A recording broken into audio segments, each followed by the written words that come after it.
So sometimes many people are already experienced in attending the breakdowns, like our Katari Subramaniam sir and many others.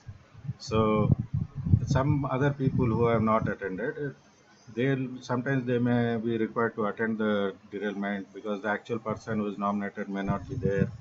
So you must have the minimum this knowledge of attending the how to take the track readings, how to record the observations and other things.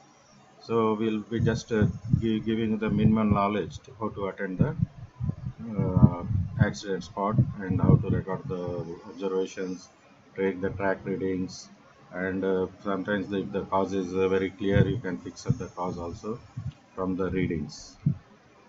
So uh, start.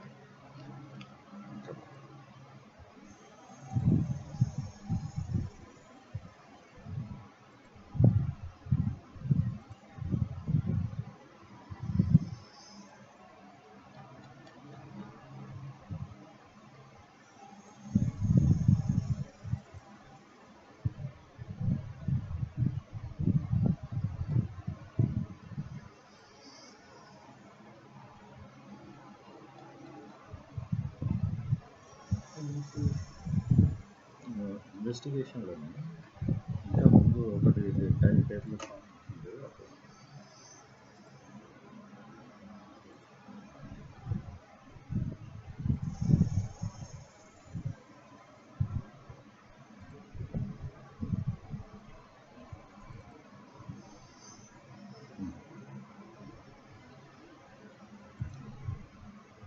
So when suppose by any this thing a person who has not attended any derailment and he has been asked to go there. So at the after going to the spot, the first thing only these four cases can be there. Four types of derailment, four cases can be there. So he has to keep in mind each one of them. Okay. So first case can be no flange mark on the rail table. Rail table means slide వస్తున్నది.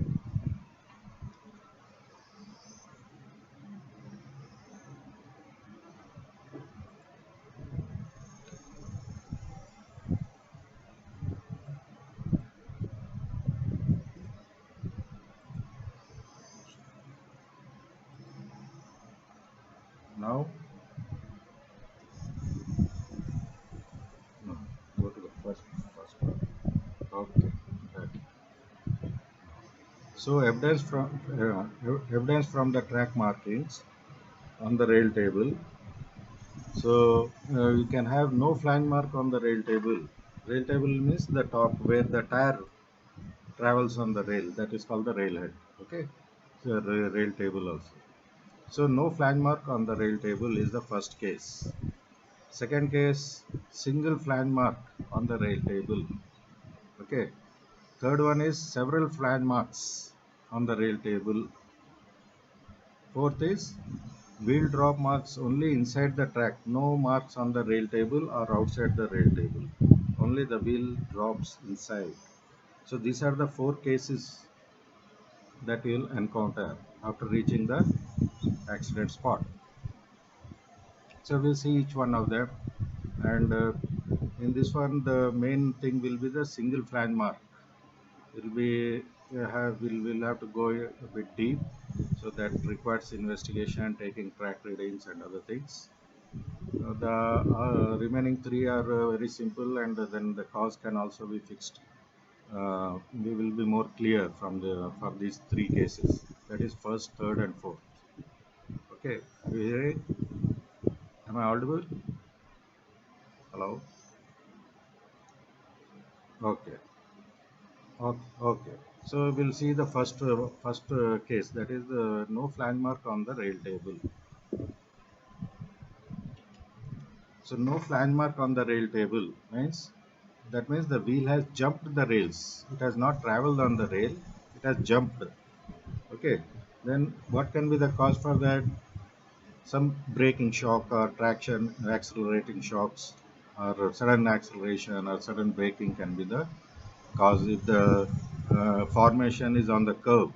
So suddenly, if you accelerate, that will the wheels can jump, and sudden braking can also cause the wheel to jump. That means the mishandling by driver. The other cause is marshalling of the train. That means the formation is not having properly marshaled. That means there can be an empty wagon in between the loaded wagons. So then this empty wagon is easy because it is light, it can lift up. Whenever the train is moving due to sudden acceleration or this thing, the wheel can lift up. So sometimes very less the things cases is sighting of signals. That means late sighting or suddenly the signal is taken off or put back like that. Then the driver may have to apply uh, this brakes and all. So that time also there are chances of wheels jumping.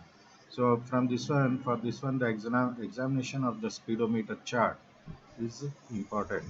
So from that you can tell you can check the speed of the train, whether he was over speeding also. That can also tell, or whether he was going at a uniform speed, or whether he has accelerated or deaccelerated. Then these can be ascertained. And the fourth is the other track side. From track side, what you can see is examination of track, especially for excessive variation in cross levels. So cross levels means the two rails, they will not be at the same level. One is low, one is higher. If they are excessively lower and higher, then also the wheel can jump. The last one is the wagon side. Our wagon side, what can be the cause for this to make the wheel jump? That is the locked axle. Locked axle means when uh, the wheel is not able to rotate. That is called locked axle. Mostly it occurs in the locos. And then general breakage can also cause the wheel to jump. Then the suspension system. Sometimes the springs drop or break, and then that can also offload the wheel. Means it can reduce the weight of the wheel and the wheel lift up and jump over the rail and derail. Okay, so this is a simple one. For this, the cause is clear. We can fix up most of the cases. We can fix up the responsibility directly.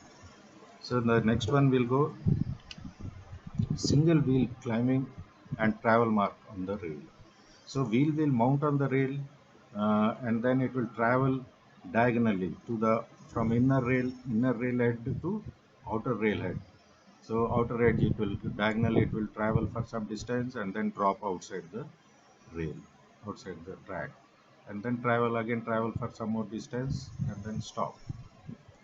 Okay, so in this one, length of the travel is very important. How much it has traveled on the rail head, that mark we have to measure. So for that we have to first find out the drop, where it has dropped, mark that as POD, per point of drop, and then from there you come back.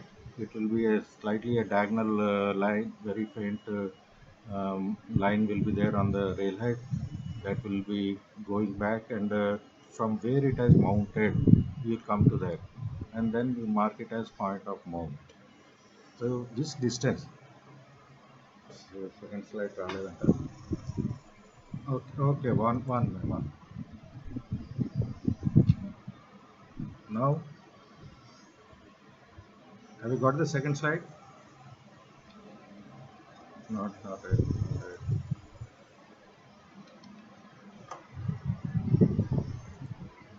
Okay, okay.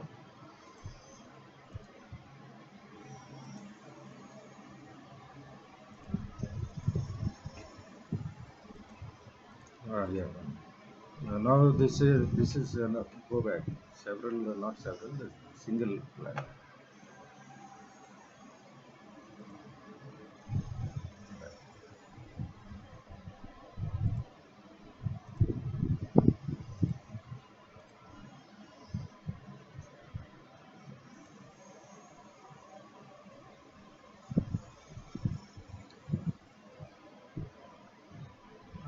Hmm? This one. Now single flange. Okay, have you got? Okay, okay. Now full screen. You got full screen. This thing also now. Okay, okay. So this single wheel climbing on the railhead and travel mark. So in this one, the length, how much it has traveled on the railhead. That is from dropping point of drop. You have to come back and come to the point of mount. Mark it as point of mount where it has started on the railhead, where it has mounted, where the wheel has mounted on the railhead and traveled. Traveling starts on the railhead. That is the point of mount. Okay, from point of mount to point of drop, you can measure the distance and record it. It is a very important piece of evidence. So we have to compulsorily measure it and record. Okay. So what are the causes? We'll see this. So first one is identify the first derailed wagon, examine the examination of the tread profiles. So this is to ascertain that we are not our CNW is not at fault. Just have a look at the wagon, the wheel flanges and everything, whether they are okay or not, and then whether any spring is weak or any spring missing or something like that. You can check it, go around the wagon and check it, and then when everything is okay from the wagon side, then we can go at full speed on the track to examine the track in detail. So the for track side, what we have to do, full track examination. That means gauge and cross levels. We have to check. We have to record, and then track yielding under load. What this means when it is a newly laid track during rainy season and all the after the rain, the track goes down. So that is called when the train comes on that. That is called it track yielding under load. Yielding is going down abnormally. Normally, when a train is passing, we'll see that it slowly, little bit, it is going down and coming up. But newly laid track where the soil is loose, so that time it will go down abnormally. So that is called track yielding under load. Then check for cant excess or cant deficiency, curve alignment. If it is not straight line, if it is on the curved line, you have to check the alignment of the curve. How do we check that? By taking the versins. We have to check the alignment of the curve by taking the versins. Then angular wear is also very important. Angular wear of the rail means we have seen that when we are passing on a track, when we are walking around the track in the curve, the outer rail is worn out. The flange is always rubbing the outer rail. So because of this constant rubbing, the outer rail wears off, wearing. So it will wear and then it will become like a slope. It will become like a slope and help the wheel to mount on that. It will act like a ram to allow the wheel to mount on that and that. So this angular that there for that we have to measure the angular wear. Okay, then adequacy of fastenings means fittings. The keys, then pandrol clips, then sometimes in the old this track wooden sleepers and all spikes and things screws used to be there. Okay, so all this fastening should be intact. Then whether they are adequate or not, that we have to record. Then the last one for this is nature and distribution of payload in the derailed wagon. So now maximum of the cases in the sidings where they are loading this wagons, coal load or anything, they are loading only from one side. Okay, so they'll keep the formation on the platform. There will be a lot of heaps of coal accumulated at the platform, and so one loader will be loading with the from one side only. So that time the level of this coal is not made equal. So it will be only one side. From which side he is loading is more load coal will be there. So it will be mostly uneven load. So always before starting anything, check this also for whether it is unevenly loaded. Then afterwards only you can go for track readings and all. Because if it is unevenly loaded, easily that PWI will agree for it. You readily agree for it. Okay. So first, before starting this fight with the PWA and other things, just check the uh, loading pattern, whether it is uneven loading. Uneven loading should also be uh, it should be considerable, not a little bit of some figure 10, 15 bags this side or that side won't do anything. It should be sufficient enough to cause the wheel to mount on the rail. So that after that only you can start the uh, track readings. Okay. So next slide, several flag marks. Several flag marks on the rail table originating from the same point of mount. So at the same place, all the wheels are mounting and derailing, mounting, traveling and derailing, mounting, traveling and derailing. So there will not be a single mark. One.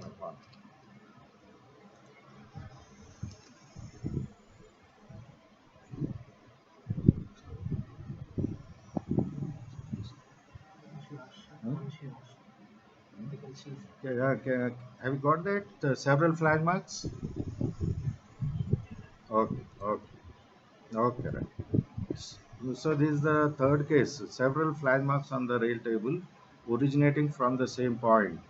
Means at the same point of mount, all the wheels will be mounting and traveling and derailing after some distance.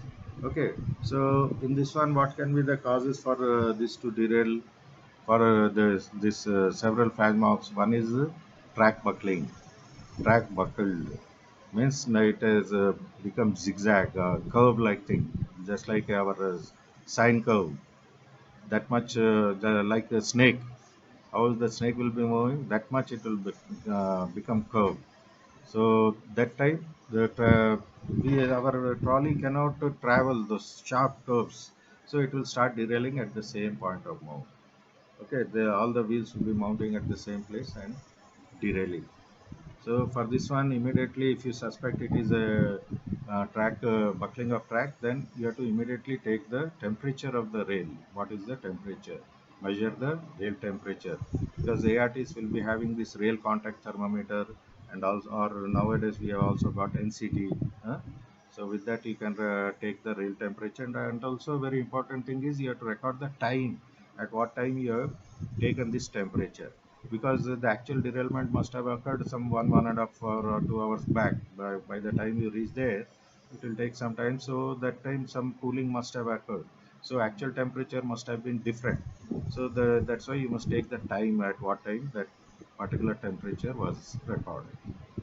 Okay, so for this buckling, this you have to check the mainly this expansion joints, fish plated ends, check for creep, and then SWR. SWR means short welded rails, and we have got LWR also, long welded rails. So these things, because they'll not be having sufficient. Earlier we used to have more joints, so we used to have gaps for this expansion. So for this short welder and long welder trays, we are having expansion joints at some distance. They are called SCJ joints, switch expansion joints. So after a long distance, he will give one SCJ joint where this for this temperature expansion and creep and all are taken care by the gap. So another important thing is we have to check the adequacy of ballast and the ballast profile. So ballast, whether it is that shoulder ballast is there, crib ballast, between the two rails is called crib ballast. Outside the rails, it is called shoulder ballast. So you'll see a heap rising up outside the rails, both side, left side and the right side. Outside the rails, you'll have a shoulder ballast that is slightly higher than the track. So that is meant for the lateral strength of the track. So this sometimes this ballast will also reduce, or the height or the quantity will reduce. So that whether we have to record whether it is adequately available or not. Okay. Then another thing is work being done on track prior to derailment. Sometimes people will be attending the track and then suddenly train comes, and if they are not given any caution or speed restriction, then if it comes on the normal speed, there are chances of it to derail, or for the track to buckle also, because when they have removed the ballast, when they are attending the track and all, the track becomes weak. So then there are chances of buckling also. So whether if they are doing any work, whether they have taken the block or whether they have informed the station master or not, all the whether they have followed all the procedures or not are also to be checked. Okay, so this is about the buckling. Then Nature's Act. Nature's Act means what happens sometimes due to the floods, suddenly the track gets washed off. Okay, so that time also, this at the same place the wheels will be derailing. Several marks, all the wheels will be derailing at the same spot. Okay, then the next one is obstacles on the track. Sometimes recently you must have seen the boulders have fallen on the track, and this mostly predominant it is in the Konkan railways or the northern side, the Shimla side and all. On the hills, suddenly there is a landslide. So these rocks, boulders, and all these things will be falling on the track. So suddenly, if it is a curve, if the driver is not seen and he is unable to control the speed, so that he'll come and derail there. Then fallen parts of the payload, very important. Sometimes whatever consignment is going, sometimes we have seen on the buffer, this BFRs, we have seen some wire bundles or sheets going on that, and sometimes this slashing, the securing arrangement, if it becomes weak or breaks, then this load shifts to one side and then drops. So after dropping, then the derailment can occur. Another thing is skid or wedge under the wheel. This skid or wedge is generally available at the platforms or yards. Okay, so that time at the originating place only this can occur. Skid or wedge available under the wheel.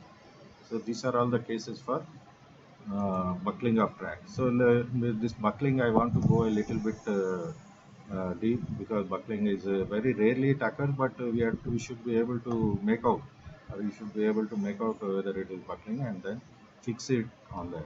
So what is buckling? Rail track is liable to get distorted, particularly during hot weather. Have you got this slide? Buckling of track. Okay, so rail track is liable to get distorted, particularly during hot weather, when compressive forces in the track exceed lateral and longitudinal resistance of track. So lateral and longitudinal resistance means that the shoulder ballast. Okay, shoulder ballast is less, or the longitudinal resistance means this gaps. The somebody's phone. Okay, so this gaps available in the joints, at the joints, if they are filled up, so that time also the track can buckle. So causes of buckling: inadequate resistance to track due to deficiency of ballast. So ballast is less, so it is not able to resist the lateral forces on the track. Okay, so that can cause buckling. Ineffective or missing fastenings, failure to lubricate SCJ joints. See, SCJ joints is available on this long welded rails or short welded rail. It is available at a very long distance. So all this rail length expansion has to be taken care by these SCJ joints. So they have to be lubricated daily, and it should be very free to adjust to the expansion. So if it is not lubricated, it will get jammed, and then it is this expansion will not take place, and then buckling can occur. Okay, then last one: excessive creep, jammed joints in the track. Excessive creep means creep. Have you seen? Have you heard of creep? What is creep? creep. SCJ means switch expansion joints. uh, Switch expansion joint. See, I'll show you in the further in the head. We have got slides. I'll show you our SCJ joints. So then creep is very important things. You have to see wherever buckling has occurred in nearby area. You have to see whether there is any creep post to check the creep, whether creep occurs in the single rail. You know, What is creep? First of all, longitudinal displacement of rail, rail only, only only rail, only rail will be moving. Okay, because you have seen in this double lines, always the trains are moving in one direction. So when they are going in one direction, due to the reaction of the wheel, the rail will be going in the back direction. That is creep. So it will be creeping very slowly. After say after 1 month or 1.5 month, 2 months, it may go 10 mm, 20 mm like that. Okay. So that to check this, they'll mark creep post wherever it is occurring regularly. That PWI will be knowing that he has to go on checking this creep because it is a regular phenomena there. So he has to keep a check on this. So he'll keep put the creep post, a pole like thing to check the creep. Okay. So excessive creep, when the creep has crossed its limits, then also the buckling can occur. So I'll show you the creep post. Then buckling. Now you got the other slide. Next one, buckling. Okay, okay. Buckling. Vulnerable locations where track is prone for buckling means what? Vulnerable locations means where buckling can occur. Which place, which spots it can occur. One is the level crossings. Another is bridges and yards. See, level crossing, that portion is having a different rail, and from the other end, when the rail is coming, it will be cut there, and another rail on the level crossing will be a different piece of rail. Again, from there, the rail will be continuing. So this is for that long rail. This is the end for it. So if it is not able to move ahead or expand, then that is a becomes a vulnerable location. A buckling can take place because that is the end. It cannot expand further because level crossing is a different piece of rail. Okay, so bridge is also same. On bridges, you have got a separate piece of rail. The before that, another that rail will continuously it will be coming and it will end there. So on the bridge, a new rail will start, and again this bridge ends, another rail will start. Okay, so these are the places where the continuity. Pardon? Hello, uh, are you able to hear?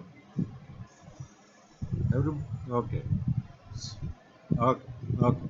So approaches of this level crossing, bridges and yards. Yards means what? Again, from main line to yard, that rail will be ending there. So it will be a different rail.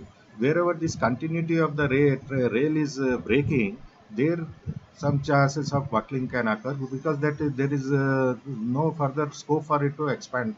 So if there is that expansion joint is not taken care of, if it is not provided expansion joint or checked regularly, then the buckling can occur there.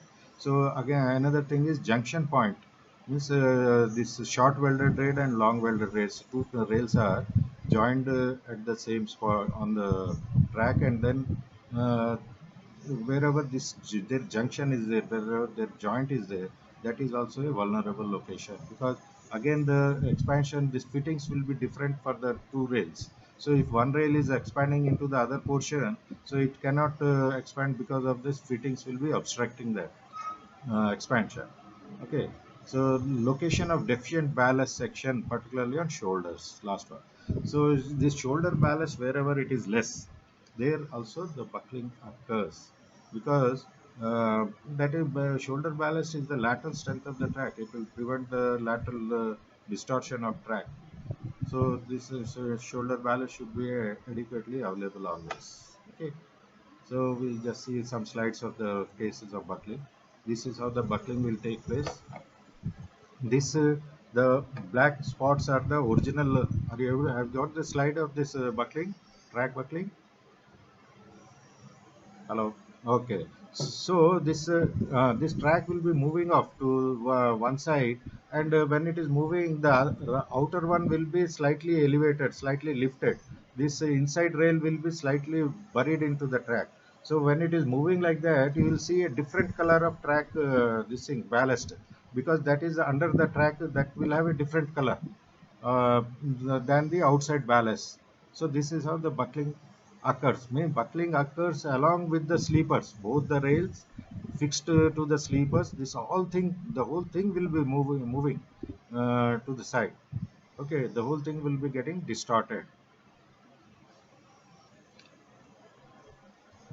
Next slide. These are the some of the pictures of the buckling. Have you got it? Hello? You got the see the whole all the set of sleepers along with the both the rails have got distorted. Not one rail only, isn't it? This is buckling. See this second and third slides. They are the buckling case near Kurda Road of our train, Falaknuma train. Okay, in 2018 it had occurred, right? Okay, next. See in the in this when it is going laterally so much this thing buffers will also get interlocked. Okay, so buffer interlocking. Sometimes one more thing of this, just for everybody's information, in the yard also where coaching rakes are backed and moved to the platform after maintenance and all. So while doing shunting, this buffers will be getting interlocked. So then when the buffer gets interlocked, our friends will start getting worried that it is our fault or coach fault or anything. So it is not our coach fault. Here you can see the buffer locking it lateral buffer interlocking. Are you able to see lateral? Laterally it will get interlocked. Lateral is not our fault at all. Okay, lateral is not the fault of the coach or wagon, because this occurs only due to the track this thing variation, track excessive undesigned track curves. So there only it will, because if sometimes to perform the shunting fast, they will be doing moving the things in the higher speed, and sometimes the couplings can be loose. Okay, so that time this in the yards this lateral buckling will be taking place. You have to record clearly that it is the lateral buffer interlocking has taken place. So you can see the hit marks on the plunger of this buffer interlocked this in case. So you can see the lateral hit marks. So that also you have to record. So that time our this thing, our fault is only in the when it occurs in vertical interlocking. Okay, vertical interlocking can take place due to the buffer height variation. So our role comes that time. Okay, that time you have to investigate it properly why it has taken interlock, due to whether the buffer height was different or any VPU loaded and coach empty coach like that. That time vertical buffer interlocking can take place. Okay, lateral interlocking you need not fear at all. But you have to record it is lateral interlocking. So these are the cases where just now I told you that landslides also, landslides or boulders falling on the track. That time also this uh, type of derailment, that means several flange marks uh, type of derailment can occur. Okay, so next one.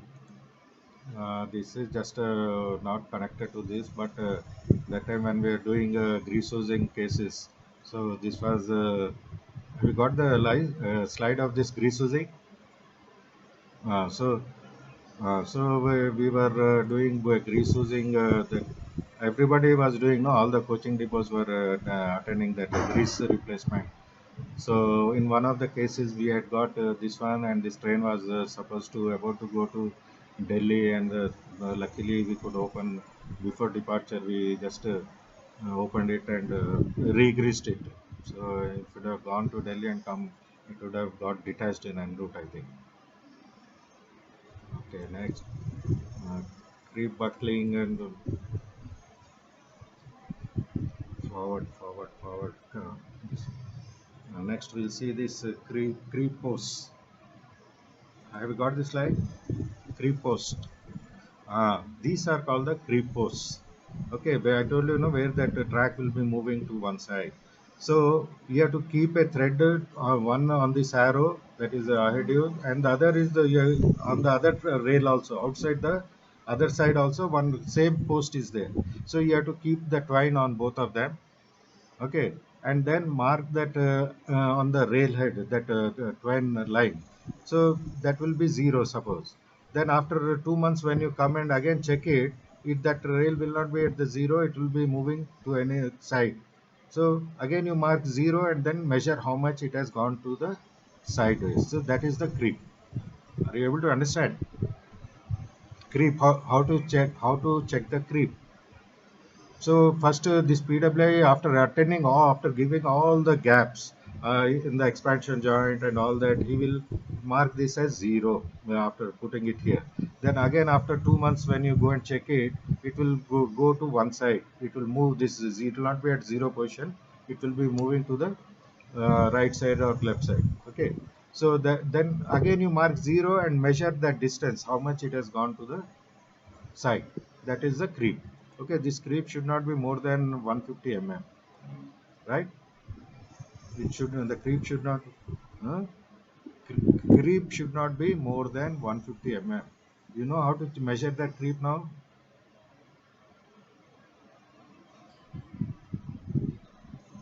How much it has shifted? That much distance you have to.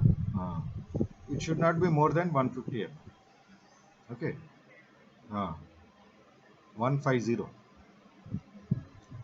Okay.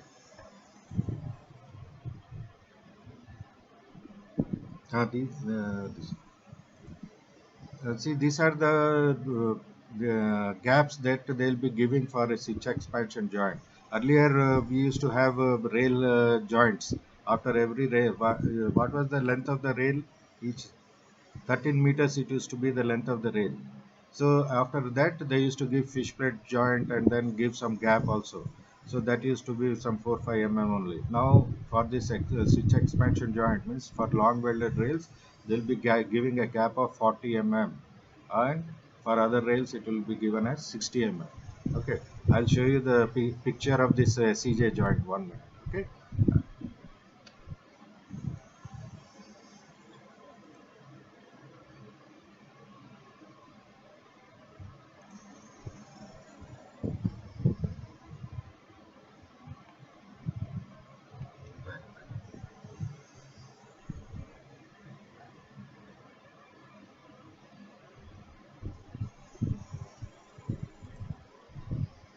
See, this is the switch expansion joint.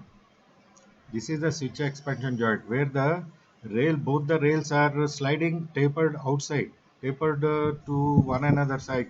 Okay, so that there is a gap for it to expand further also.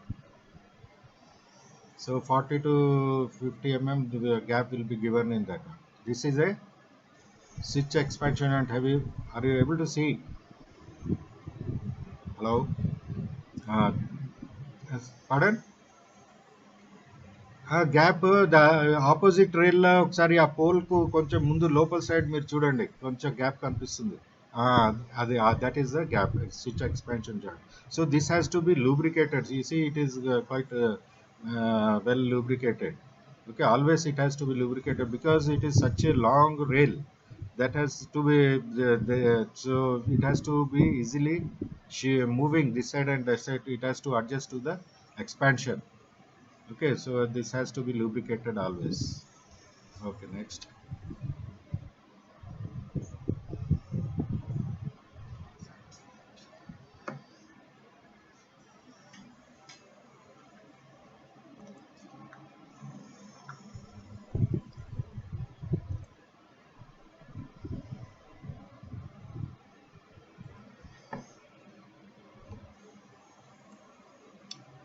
Next, last case. Last case is no flange mark on the rail table. Okay, you remember 4 cases are there. So we are into the last case, that is no flange mark on the rail table. So that means what? But there is derailment. It has occurred. So what is the possibility? The wheel has to drop inside the track. Okay. So that is the last case. So how it can drop inside? Only when the track gauge has widened, when the two rails have spread. Okay, then only the wheel can drop inside. So This guy says track gauge has widened, check availability of folding. That means fastenings. If the fastenings are weak or missing, the track can move or I mean it can get widened. The rail will shift outside. When the train is moving over it, the rail will shift outside and the wheel will drop inside. So record the rail foot mark displacement marks. So when there is no fastenings on the track, due, due due to the movement of the train, this rail will be moving outside, means laterally it will be moving on the means that will there will be rubbing mark between the rail foot and sleeper. There will be rubbing marks on the rail foot, and so that rubbing mark, how much outside the rail, that distance you have to record. So that means under movement it is shifting so much, that has to be recorded. Are you able to get me that? Record the rail foot displacement marks. So that means the rail is displacing under the moving train. So that displacement marks will be available. That rubbing marks will be available on the sleeper. So that we have to record how much it is displacing under movement. So that they'll say, but now after when the train is derailed, everything, the track has come back to the position. So that means under movement it was displacing so much laterally. That is the cause for the gauge to widen. Okay. Then rail fracture or weld failure can be the other cause for the wheel to drop inside. So rail fracture or weld failures means for this mostly occurs for these long welded rails. Long welded rails are how do we make the long welded rails? By welding them. Okay. So sometimes due to that heat zone not getting proper treatment, means for this uh, that welded portion about 5 to 6 the, both the sides is called the heat zone. So that has to be treated properly, otherwise that can crack. This weld failure will not occur at the welding place, but beside that it can crack again. Okay. So that thing has to be cured properly.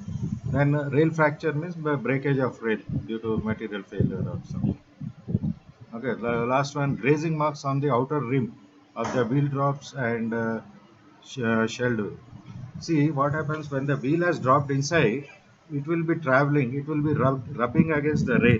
So outer rim of the wheel will be having a rubbing, grazing and cutting marks on that outer wheel. Okay, and also similarly the gauge face of the rail will also be having the same rubbing marks. Gauge face means what?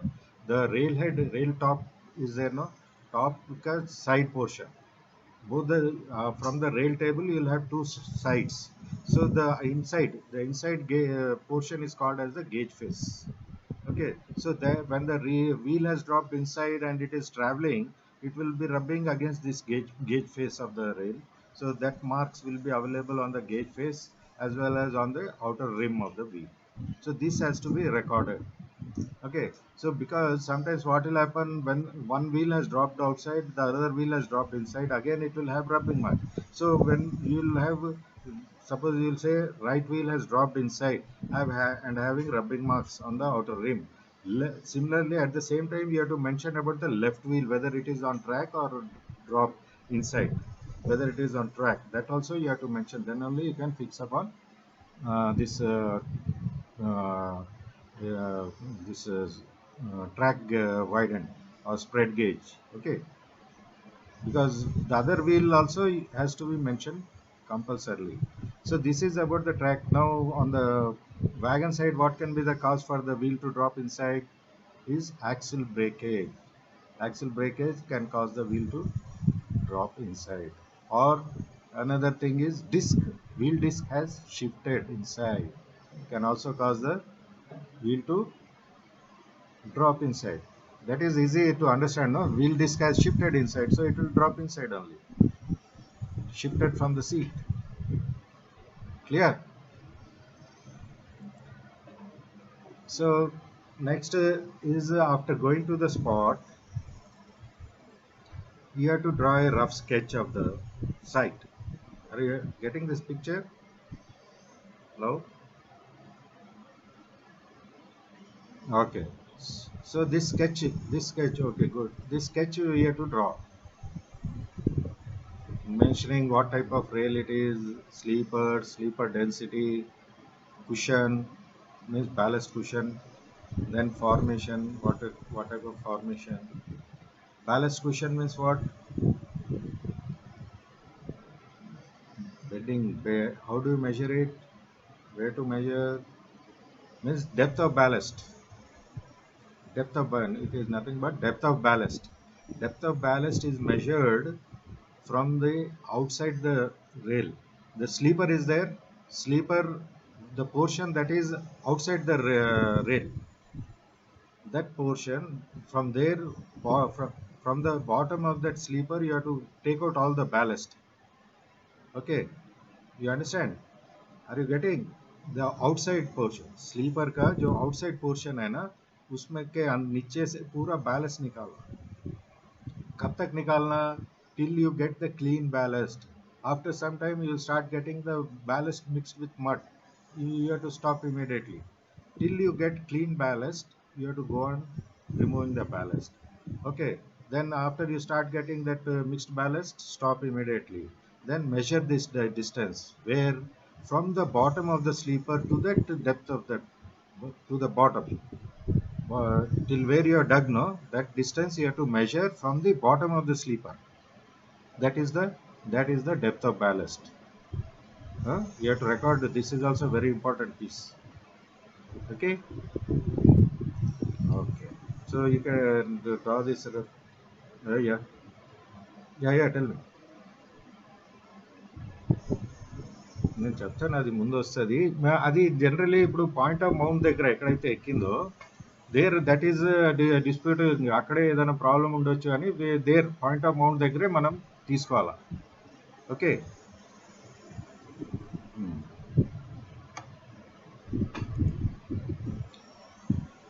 So this now is telling you about the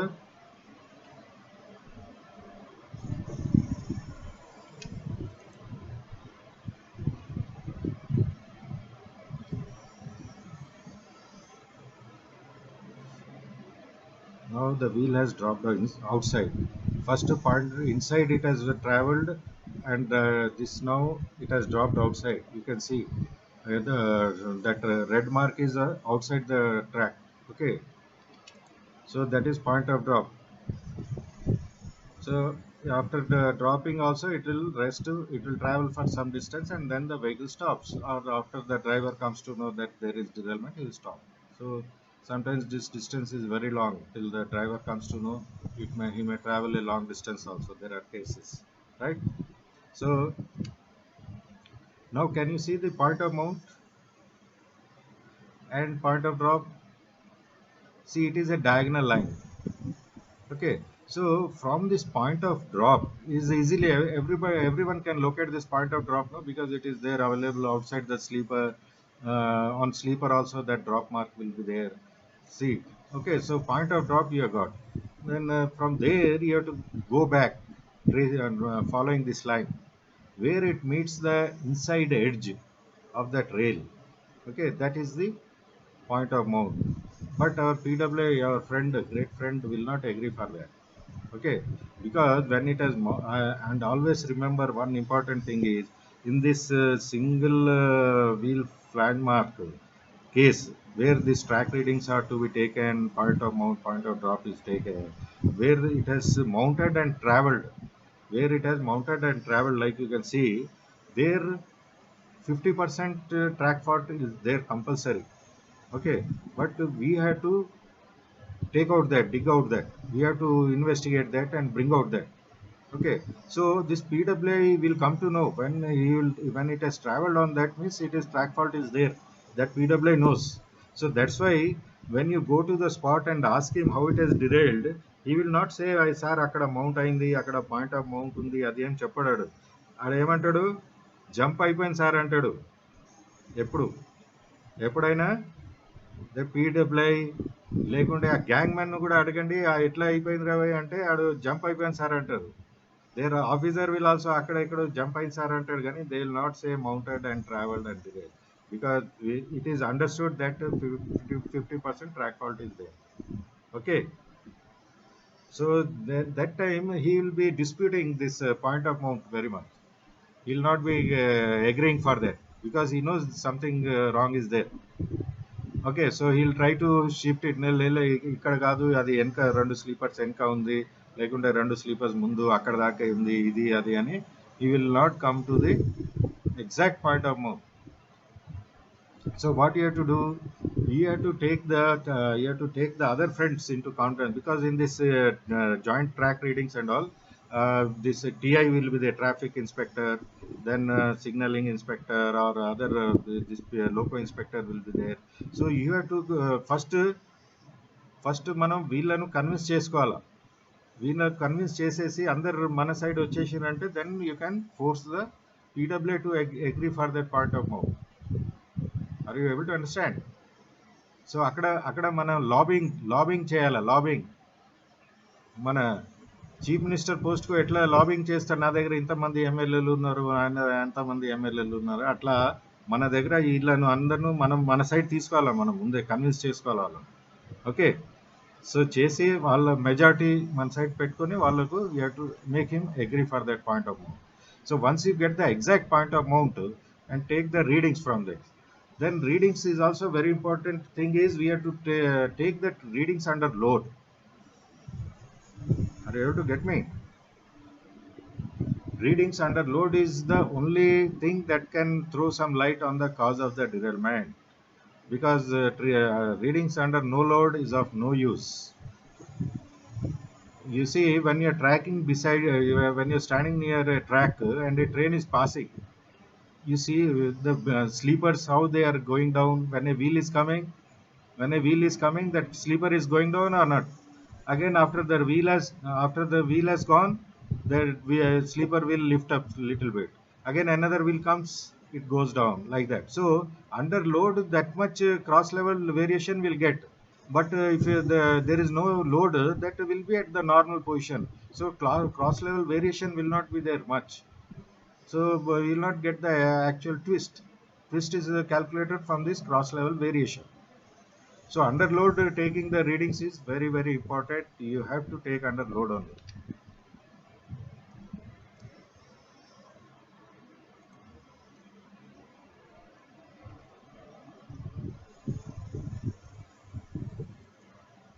Have you got the next slide? Okay. So here first point of mount you will mark, point of drop you will mark. Okay, that will be called as zero station. Point of mount is called as zero station. Okay. Next, from there, rear of point of mount. Rear of point means backside, from where the train is coming. That is called the rear. Okay, rear of point of mount. Up to 90 meters you have to mark the stations. And ahead of point of mount means front side. There about 45 meters you have to mark the. My audio from my side nothing. I think some of the our friends. Now it's clear. Okay. So zero station, then rear is called the back side, ahead is called the front side. Okay. So rear up to 90 meters we have to mark the stations. Each station is 3 meters. Okay. Zero station, from there 3 meters, 3 meters, 3 meters, 3 meters, like that up to 90 meters you have to mark. Every station is 3 meters. So in this one, first 9 meters, that means 3 stations. Okay, is very, very important. We know now, just now I told you that because that thing has mounted on the rail and traveled and derailed, means track fault is there compulsorily. So we have to investigate it thoroughly to bring out the faults. That's why this first 9 meters, that means 3 stations, is taken separately. We take for all the sleepers, we take readings for all the sleepers up to 9 meters. Okay, then after that, every station to station, that means after every 3 meters, you'll be taking the readings. So first 9 meters, not 9 sleepers. Remember it.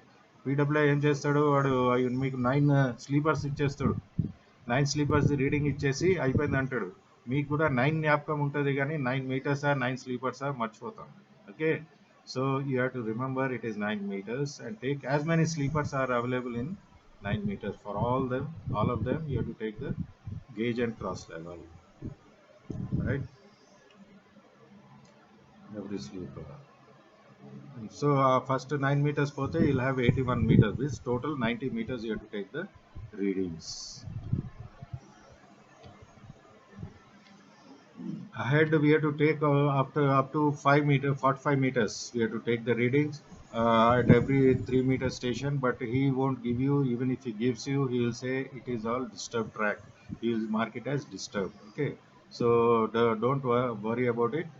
You can take the other observations, whatever things have fallen, some springs or anything has fallen, that also you can record from the zero station at so and so distance, left side of the track so and so is found, or some inside the track in between the rails at so and so distance, some this thing is found, some air tank or some PU pad or something is found, that you can record whatever things have fallen. So whatever has fallen, that will fall only ahead of the track. Okay, ahead of the point of mount, not back. So if you go late, or if you are not careful, if you are not put your like, if you are not put your inspectors or police people there, he will, from this ahead portion he'll bring out one thing that has dropped and he'll throw it back. So once it is thrown, it is back, it will be coming on us. It will be become a uh, uh, headache job to show that it is not fallen behind. So the first thing that PWA does is he will go there. He is he is the first person to reach the spot. So he will see what thing has fallen and then he will take it and throw it behind the point of mount. And then you will come there and you will say, "Arey sir, manade padipoyindi sir, manade sir" అని అంటాం. Okay, so even if it has fallen there, whether it is if it actually falls there, what are the observations? How it will happen? How it can happen? What are the, whether it has it really fallen there? That you have to check. Apply your mind. Okay. So mostly it will not be falling there. Only thing is they will be throwing it from that ahead portion where it has fallen. They will bring out and throw it behind the point of mount, rear of the point of mount. Okay, so you have to be very careful and don't accept it. If even if it is found there, whether actually it has fallen there, you have to investigate. You have to apply your mind. See if air tank is fallen. So if it is fallen on the track, when the thing is when the train is moving over it, won't it have any rubbing marks on the sleepers? Okay, it will have some rubbing marks. The trolleys, when they are passing over that air tank, they'll be rolling it and rubbing it, and all that marks will be there on the sleepers. So if there are no such marks, means you can say it is not dropped. You can give a counter that okay, that air tank is found here, but there are no corresponding rubbing or grazing marks on the sleepers up to the point of mount, right? So like that you have to counter those fellows. So you get clear, 90 meters rear, 45 meters ahead. You have to take the reading. First 9 meters for all the sleepers.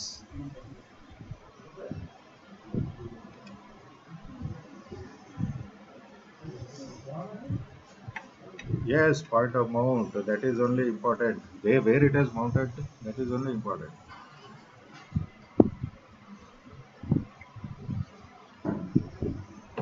అవసరం లేదు, మీరు three స్టేషన్స్కు first of all ఆయన ఇయ్యడు, ఇచ్చినా కూడా అది ఏమంటాడు, it is disturb track. So the readings can change అని ఆయన డిస్టర్బ్ ట్రాక్ రాసేస్తాడు. So it not have much meaning. మనకు కూడా అది పెద్దగా అవసరం లేదు, except for that recording the this fallen parts or travel marks of the wheels, that you have to record. Okay, from point of mount it has dropped so and so distance. From there it has traveled up to so many meters ahead of point of mount. On the left side wheel has traveled so much, then right side wheel, whether it is dropped inside the track and traveled so much distance, and all that we have to record in the disturbed portion. Okay, readings తీసుకోకున్నా పర్వాలేదు. But వెనక side మాత్రం మంచిగా తీసుకోవాలా, mainly on load. Load is very important. Load can only give you some edge, some of his, it can bring out the fault in the track. But if you take on normal readings, that is of no use. So marking the stations.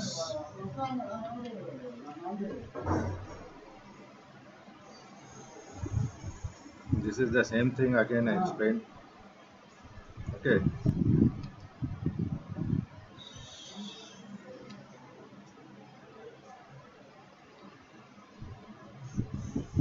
So this is the track gauge.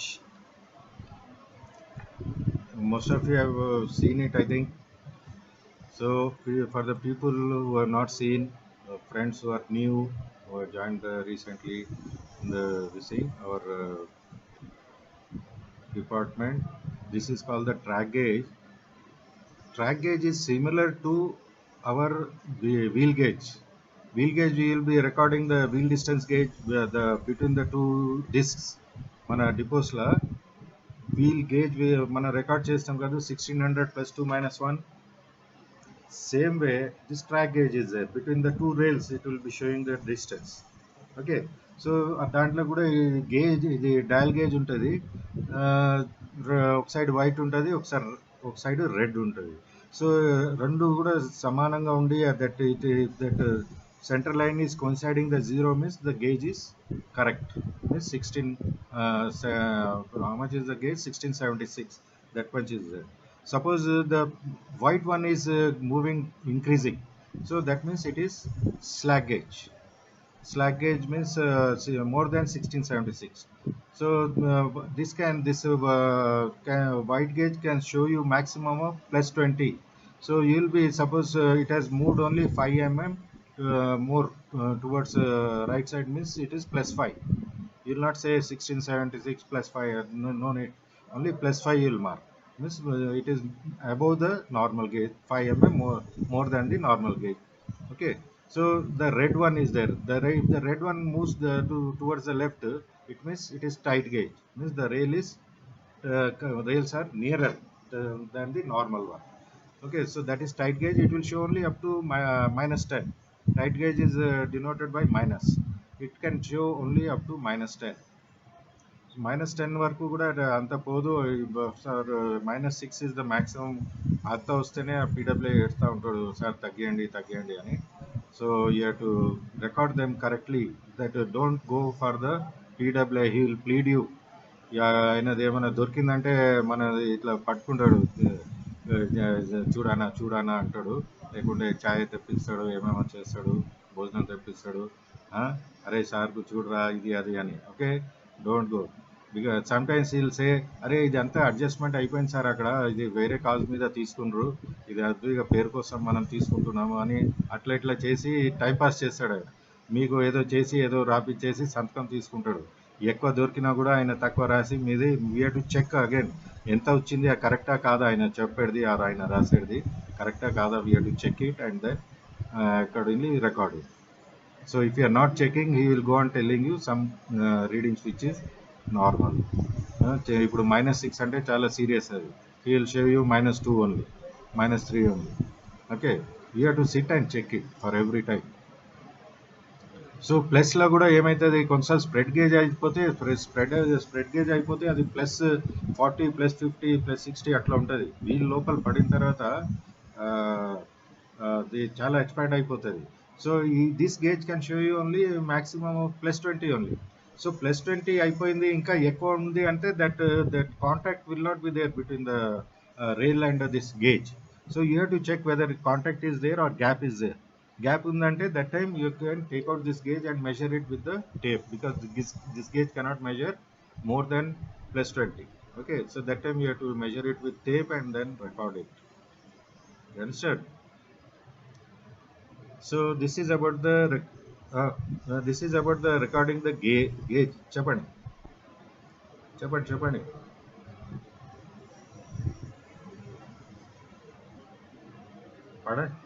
Pardon?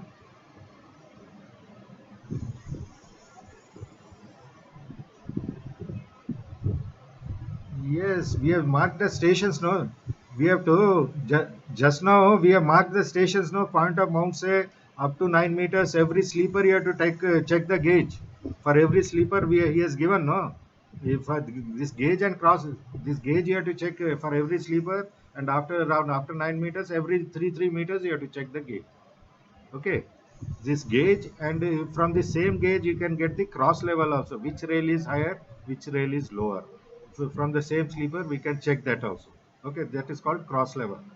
Okay, so gauge, taking a gauge is clear. So next is this one, cross level. How to check the cross level? So these are the edges of the ends of this gauge. One side it will be fixed like this. Means this portion has to touch the uh, rail gauge face. That is called the gauge face, where it is touching. The other one is the spring loaded point, this one. So this will also be touching the gauge face of the rail.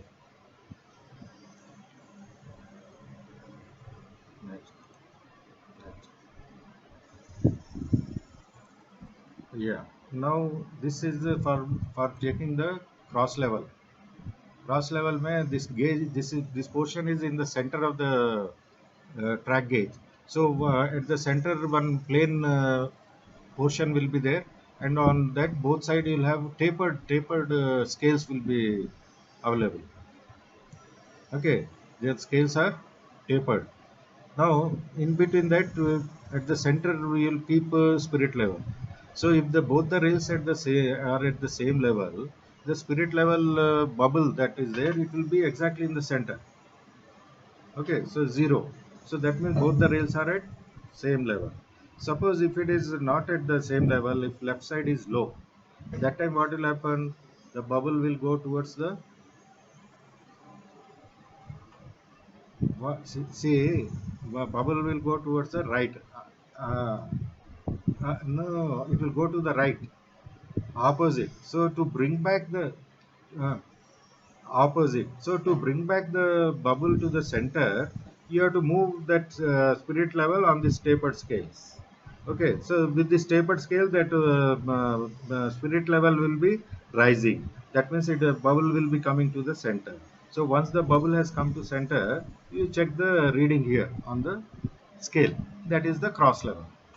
Okay, one side it is long scale, the other side it is short scale.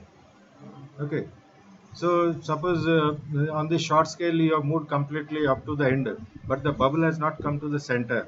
So that time you must reverse the track gauge, take the bigger scale this side. Okay, then you can continue. You understood how to take the cross level? So whichever side you are moving the cross, this spirit level, that side is low. Means if left side you are moving, means left low you have to see. If right side you are moving, means right low. Okay, how do you mark the left and right rails?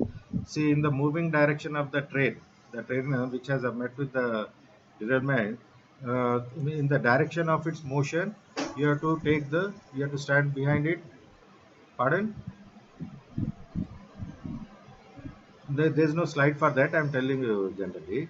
See, our wagons left side, left wheels, right wheels. How do you L1, L2 like that? You'll mark no. Same way for this track also, you have to just stand it in between the track, and then left side, left. Your left is the left rail, right side is the right rail. Okay, in the direction of the train. If you stand on the track and see, the left side is the left rail. Your left will be the left rail, left side. Right side rail is the right side. Understood? In the direction of the train, you understand? This is the spirit level. Have you got it?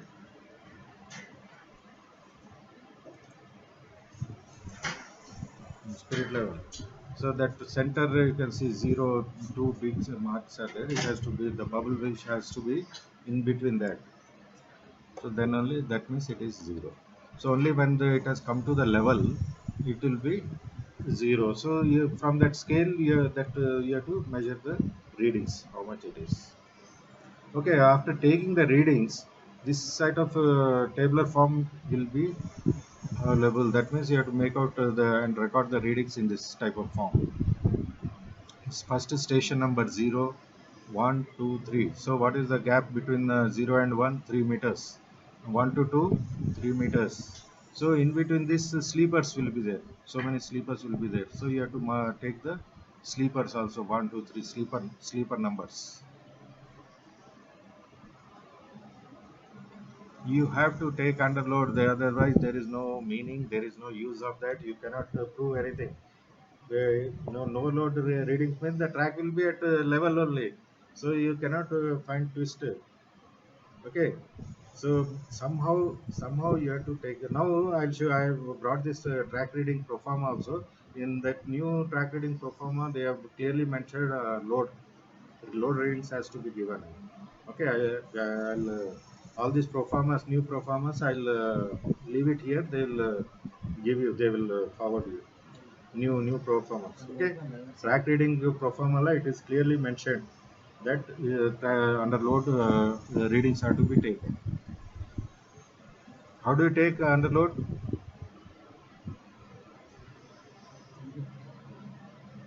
hmm? लोको से ज़्यादा wait हो जाके उन्होंने बहुत ज़्यादा बैठ जाता है, क्रॉस लेवल ज़्यादा वेरिएशन आता है बोल के उन्होंने नहीं देता. So what you have to do is whatever vehicle has derailed, at least that you have to bring it with the loco and slowly move it station to station, sleeper to sleeper, and then go on taking the readings. Under load you have to take it, otherwise sometimes you may get a charge sheet also. Hmm?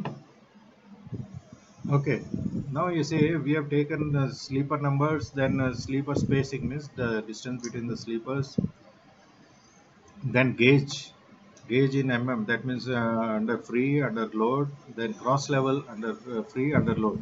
You can see the difference in the readings under load and under free. Why? Because under load it will be going down more, isn't it? So that more we have to get the exact reading, exact condition of the track, then only you can find out some fault in that.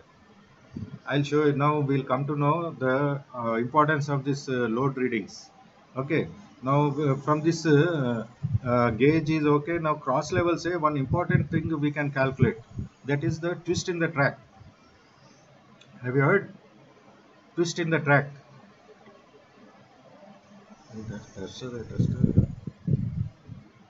Okay. So suppose now suppose this is the track. This, are you getting my picture?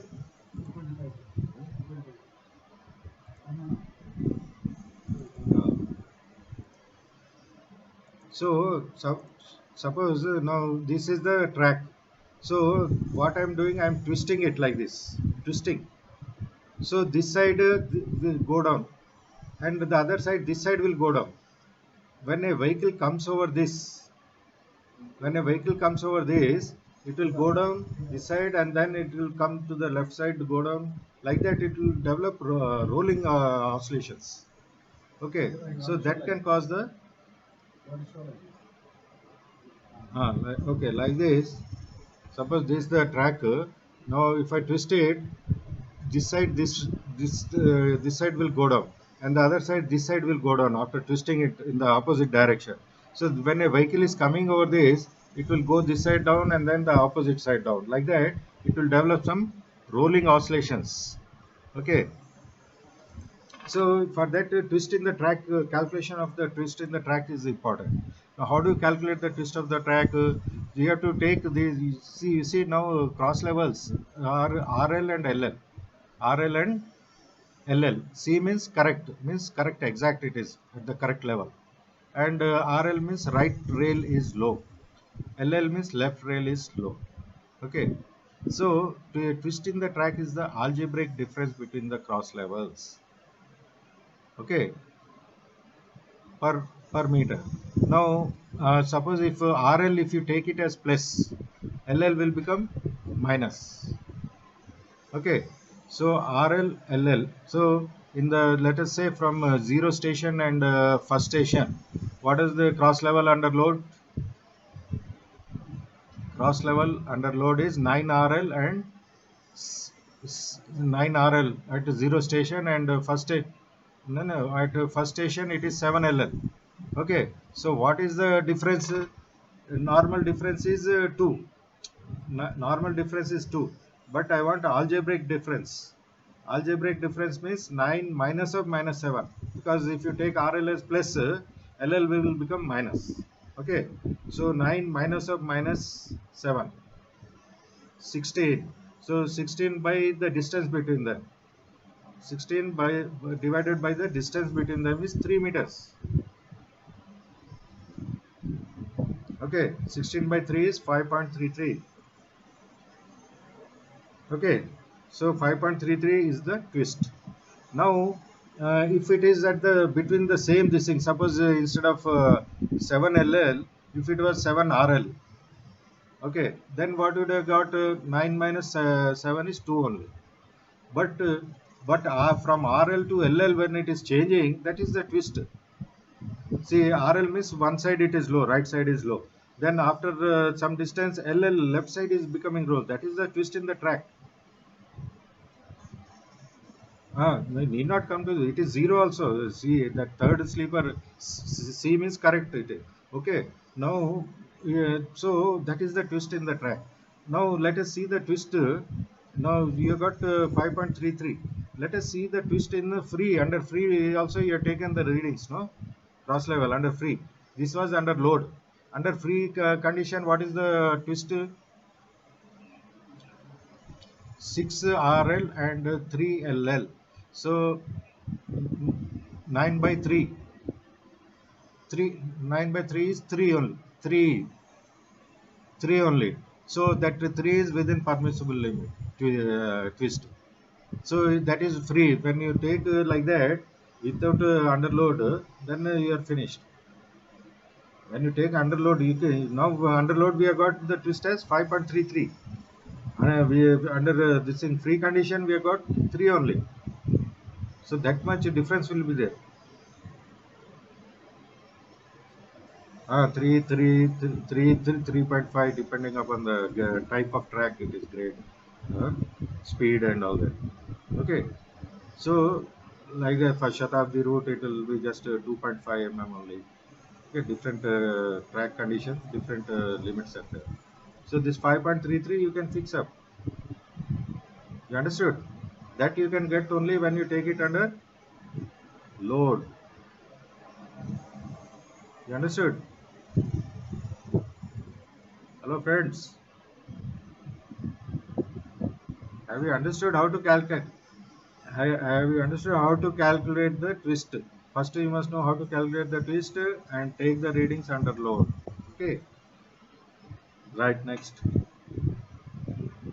Uh, uh, yeah. Tell me. ఇప్పుడు 3 meters now. Station to station కాదు. You take second sleeper and seventh sleeper. That is also 3 meter distance. So that also you can. That is only for our see. We station to station very easy to calculate, and then you can say within first station the twist found is so much.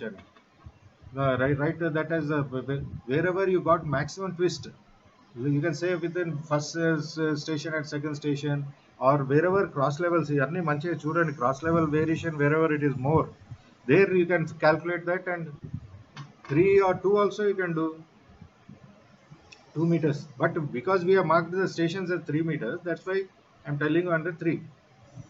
Okay, see now second sleeper and then seventh sleeper, that is also almost 3 meters. Okay, so there also you can calculate the twist same way and divide by 3. Hmm? Right. So this under load, you understood the importance. So this is how to calculate the twist. This are the, see afterwards you can go through this. Right. Next is curves. Curves mein, see wherever we are taking the readings, we are just conversant with the degree of the curve. Suppose if he says the degree of curvature is 4 degrees, means he'll say or if it is 6 degree curve means chala curve undi antuta. but sometimes they will be telling the curves in meters, the radius of the curve. They'll say 875 meter radius are ఇక్కడ అంటే మీకు మనకేం అర్థం కాదు అది. Whether it is sharp ఉందా తక్కువ ఉందా ఎక్కువ ఉందా మనకేం అర్థం కాదు, because we are used to this degree of curve. Okay, so మనం దానికి ఎట్లా కన్వర్ట్ చేసుకోవాలా, రేడియస్ మీటర్ రేడియస్ ఏదైతే ఉంటుందో దానికి డిగ్రీలో ఎట్లా కన్వర్ట్ చేసుకోవాలా. So for that 1 degree curve the relation is 1 degree curve is equal to 1750 meter radius. 1 degree curve is 1750 meter radius. 2 degree curve is 1750 divided by 2, 875. Suppose మీకు ఆయన 875 metre radius చెప్పిండు అనుకోండి. So what you have to do, 1 degree is equal to 1750 meter radius, 875 meter radius is equal to how many degree curve. So 1750 divided by 875 is 2 degree curve. This relation you have to use to convert from degree to radius or radius to radius to degrees.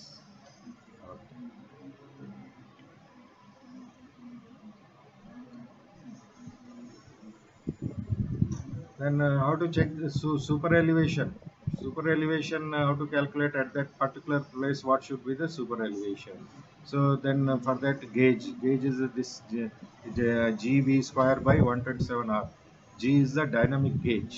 Dynamic gauge means what? Not the gauge that we have measured with that track gauge. It is standard, it is 1750. For BG it is 1750. That means railhead center to railhead center, not from the side. Railhead center to railhead center, that is the dynamic gauge, that is 150 mm. Okay, that is standard for BG. So that G place la adi pettesi V square. V square is the what? Velocity, speed, kilometers per hour. That V, and then R is the radius of the curve in meters. Here he has used R. So if you know the curvature in degrees, you convert into R and then put it here. From that you can find the super elevation. So what is super elevation? That is nothing but the on the curve, outer rail will be slightly elevated, slightly raised to counter the what,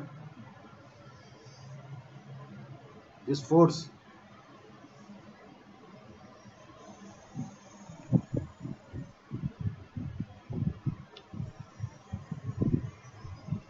Oh, okay.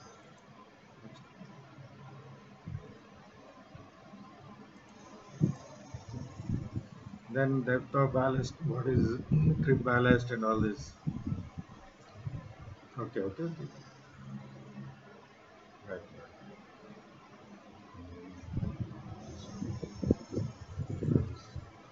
See here another picture of this switch expansion joint.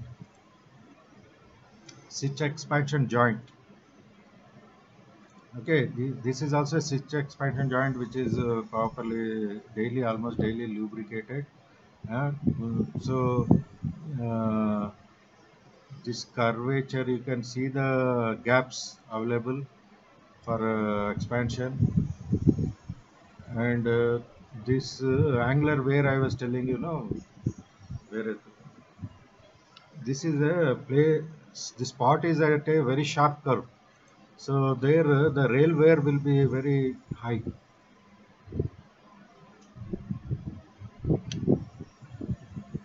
So are you seeing the rails? Where in the rail, where the flange is rubbing and wearing off? Are you able to see the slide? So that will develop this angular wear. Flange rubbing will develop the angular wear, and it will become, after some days, if the rail is not replaced, it will become like a ramp, and it will make the flange to mount on the rail. Okay, so and also this lubrication will also reduce the wear on the rail. Wearing it will reduce, and also it will reduce the chances of mounting on the rail, because lubrication will reduce the friction. So friction is less means it will not be mounting. If the friction is more, that will rub against and mount on the rail easily.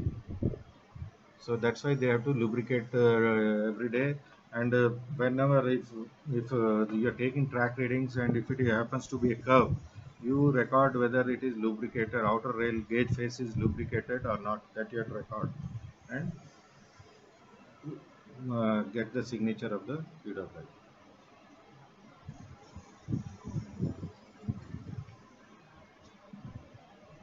You got the next slide? Hello? You got the next slide, please?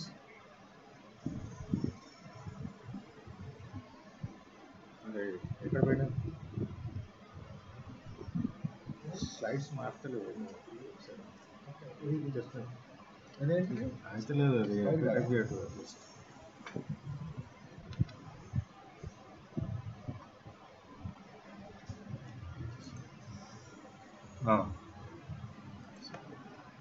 see this we are able to see that where on the rail, so slowly it will become an inclined and become like a ramp for the flange to mount. Okay, so this you have to record on the curve, you have to record that lubrication is on the outer rail curve. You have to check it properly. You got this? Next slide. Vertical wears. Have you got the next slide, please?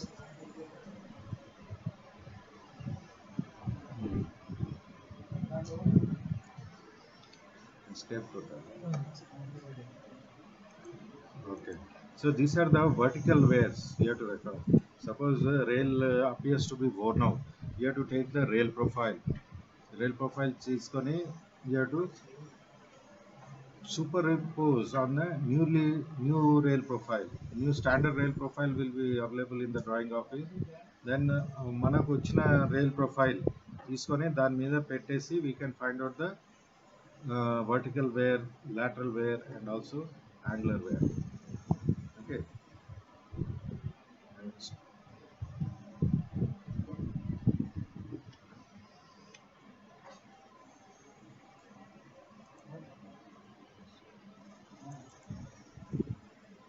Next is lateral lateral wear. This is the lateral wear. Okay, these are the permissible limits also, right? So next, let us go to the next one.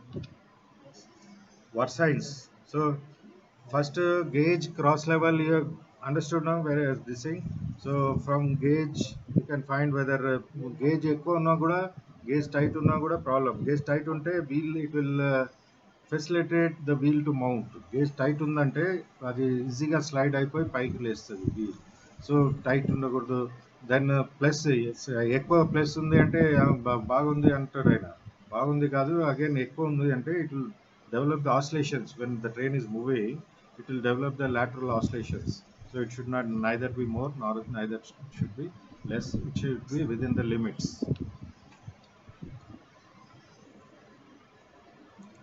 Then we'll go to the versines. How to take the versines? Versines are taken only in the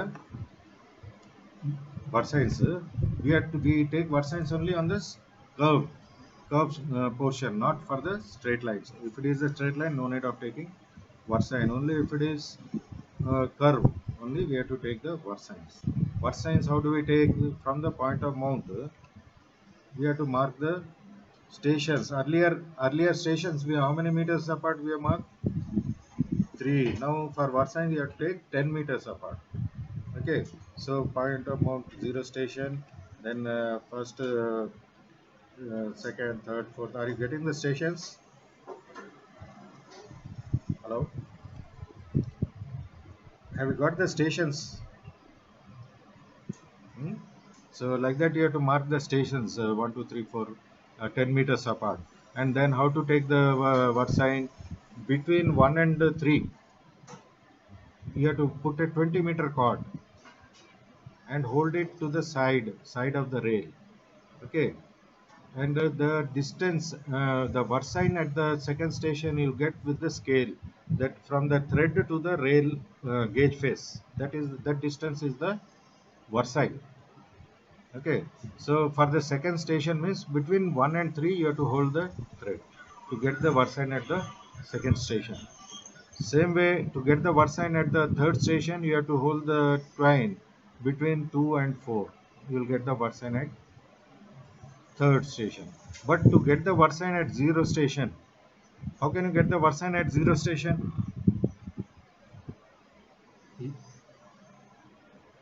Mount up.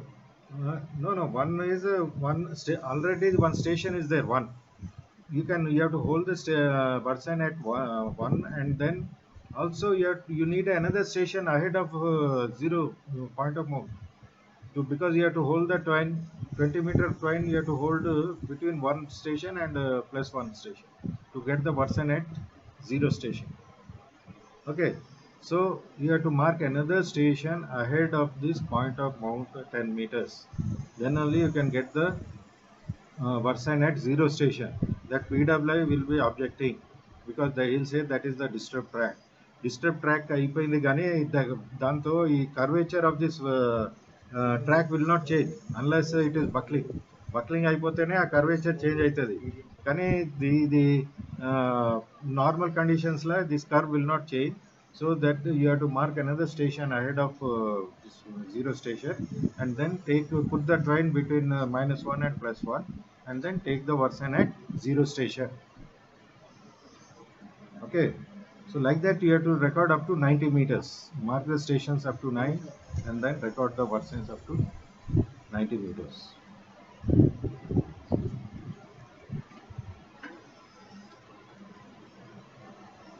See, this is how you have to put the scale to record the version.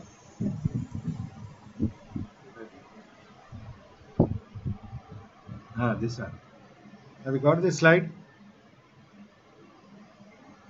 So like that you have to put the scale and take the verse. That is the verse, right?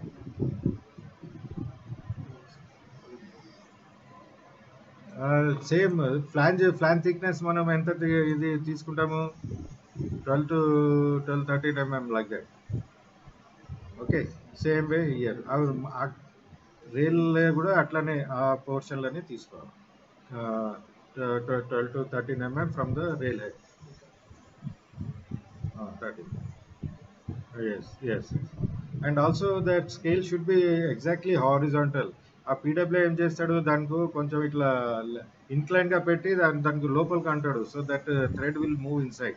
So it should the thread and scale should be just touching, అంతా దాని మీద press అయిపోతుంది అది. Okay, ఫ్రీగా ఉంచేసి అప్పుడు దాని పై నుండి కరెక్ట్గా మనం పై నుండి చూసి ఆ రీడింగ్ తీసుకోవాలి. Right, next this is how that they'll be holding. See, మనం వర్సైన్ ఎక్కడ ఇద్దరు మనుషుల మధ్యలో ఉంటుంది ఆ వర్సైన్ మనం చూసేది. సో మనం అక్కడ చూస్తూ ఉంటే ఈయన this person will take out this train and put it on the rail head. అప్పుడు ఏమవుతుంది, వర్సైన్ తగ్గిపోతుంది. Are you understanding? సో మన మనుషులు ఒకళ్ళు ఆ మనిషి దగ్గర ఈ మనిషి దగ్గర నిలబడి చూస్తూ ఉండాలా, ఆయన కరెక్ట్గా అట్లనే పట్టుకొని ఉన్నాడా లేకుంటే దానికి జరుపుతున్నాడా, ఆ థ్రెడ్ జరిపేస్తాడు ఆయన. ఓకే, సో మనమేమో సెంటర్లో అక్కడ వర్సైన్ చూస్తూ ఉంటాం, వాళ్ళేమో ఈ గేమ్ ఆడుతూ ఉంటాం. సో అది చూడాలి. ప్లస్ మధ్యలో కూడా ఇక్కడ ఏమో గడ్డి బుషెస్ థ్రెడ్కు ఎక్కడ తగలదు, అబ్స్ట్రక్షన్ ఉండదు. Okay, should be free. So versine ఎంత ఉండాలా? Versine is calculated by this formula 125 into c square by r. C is nothing but the chord length. Chord length means మనం 20 meter ఇది chord పెట్టుకున్నాం కదా, that is the chord, and r is the radius. Okay, so suppose the radius is 2 degrees. 2 degrees ఎంత ఉంటుంది? 8 let us take first let us take for 1 degree curve. 1 degree ఎంత ఉంటుంది? 1750. So 125 into c square means 20 square means 400. 125 into 400 by 1750. If you do, you'll get 28.57 mm. That is the worst side. So it should be that much. That is the standard prescribed. Or maximum 29 mm. ఒక డిగ్రీకి ఇంత ఉండాలి. 2 డిగ్రీకి ఎంత? 2 డిగ్రీకి 29 into 2. ఒక డిగ్రీకి వర్సైన్ ఎంత ఉండాలి? 29 mm. 2 degrees కు 29 mm into 2, 58 mm. 3 3 hello, okay, over, settled, right. 3 degrees ki 29 into 3, 87. అట్లా మనం ఎన్ని డిగ్రీ కర్వ్ ఉందో అట్లా మల్టిప్లై చేసుకోవాలి. మైసెల్ఫ్ మనది కూడా కమే. Okay okay, 1 minute. Are you getting? Okay. So అట్లా ఎంత డిగ్రీ కర్వ్ ఉందో అంత దాంతో మనం మల్టిప్లై చేసుకోవాలి. 29 is standard for 1 degree. So 29 into ఎన్ని డిగ్రీ కర్వ్ ఉందో దాంతో మల్టిప్లై చేసుకుంటే మనకు అంత వస్తుంది. సో ఆ వర్సైన్స్ మనకు వచ్చే వర్సైన్స్ ఆ రేంజ్లో ఉండాలి. అక్కడ మళ్ళీ ఎక్కువ తక్కువ వేరియేషన్ ఉందంటే we can fix on versines. Understood? So this is over.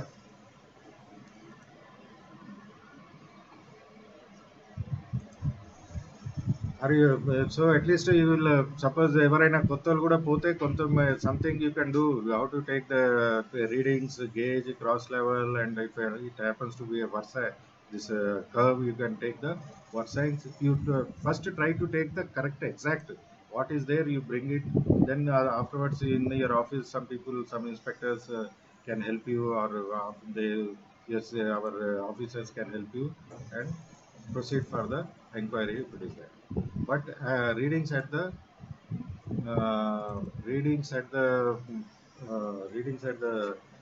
what is say load readings is very important. Okay, so this reading performance, latest one I have brought it, coach, wagon, and then track readings.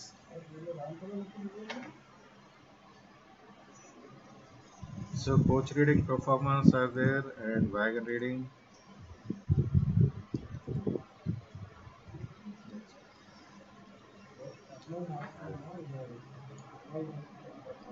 So this is our coach.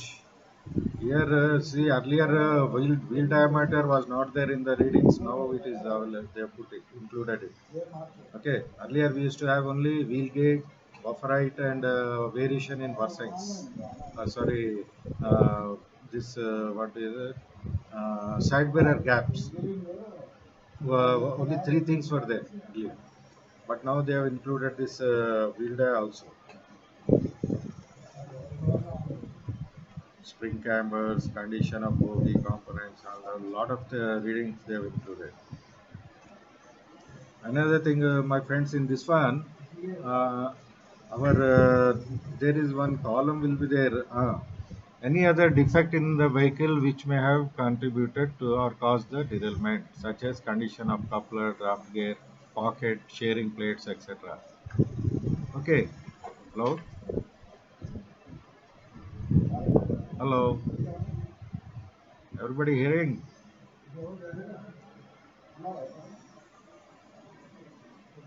Hey, hold in.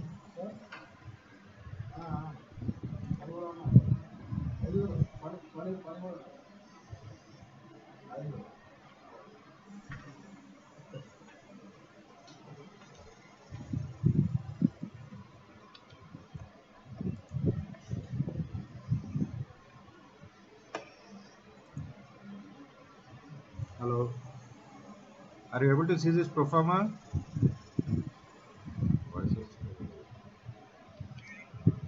Coach reading performer it is.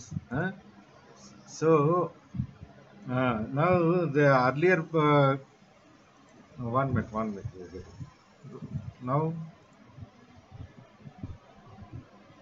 Now you got. So this is the wagon reading proforma. So in this one also they have included lot of things. No, earlier we used to have only this our buffer heights, then wheel gauge, and side bearer clearances. That's all. And checking the this wheel flange profile, profile with the tire defect gauge. That's all we used to have. But now they have included a lot of things in this, like diameter, wheel diameters, then spring cambers, and all the things. Okay, so in this one,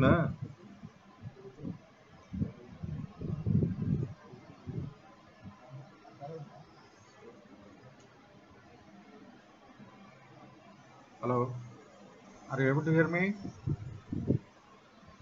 Are you able to hear this? Are you able to see this proforma with 55, 56, 57 columns? Huh? So in this one, 56 column, what is it? Any 56, 56 in vehicle. Uh, so any other defects also now he has mentioned that that could have caused for the derailment, like any other broken part or any other bent or trolley bent, means which are visually available, visible, which can be seen visually, that is to be filled up there. Any part has dropped, anything has got bent, like axle guards used to be there and all that. It is only visual. Our PWA is keeping this one under the saying, they are giving a list of items. I want to further so many more readings అని ఒకసారి మనం ఇవన్నీ readings ఇచ్చినాక అన్ని మంచిగా వస్తే what they are doing under as per column 56 they mention any other defects. I want another list of items. మనం పిహెచ్లా ఆర్హెచ్లా చేసే రీడింగ్స్ ఉంటాయి కదా, అవి అడుగుతారు వాళ్ళు.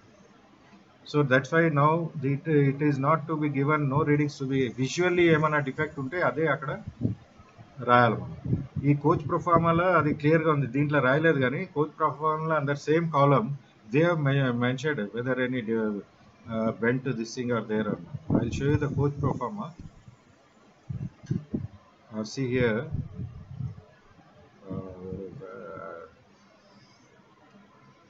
Uh, are you able to see this coach performer? In this one, 54. You see 54. 54. Same.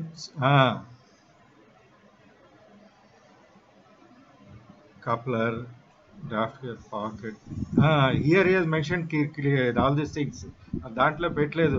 So వాళ్ళు అది అంతా చూసి ఒక లిస్టే అడుగుతారు. I want this clearance, that clearances, pivot clearances, అన్నీ ఏదంటే అది అడిగేస్తారు వాళ్ళు. మనం పిహెచ్లో ఏదైతే ప్రొఫార్మా ఉంటుందో రీడింగ్స్ అదే అడిగేస్తారు వాళ్ళు. So it is clearly mentioned here. All only visibly ఏమైనా డిఫెక్ట్ ఉంటే అది మనం రాయాలి. అండర్స్టాండ్? సో అట్లనే పీడబ్ల్యూఐ ప్రొఫార్మా కూడా ఉంది. దాంట్లో కూడా he has clearly mentioned whether that load readings are to be recorded.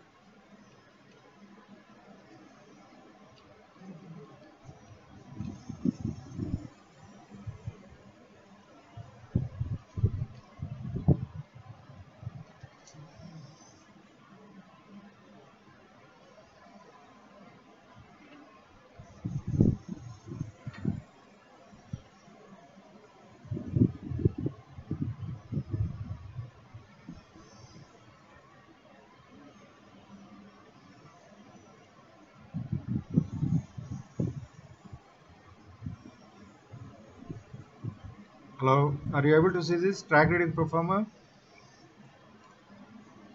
See in that center one what he has mentioned, cross level under loaded condition. Okay. So this performer I'll be keeping here. They'll forward it to everyone. So this all ART should keep them.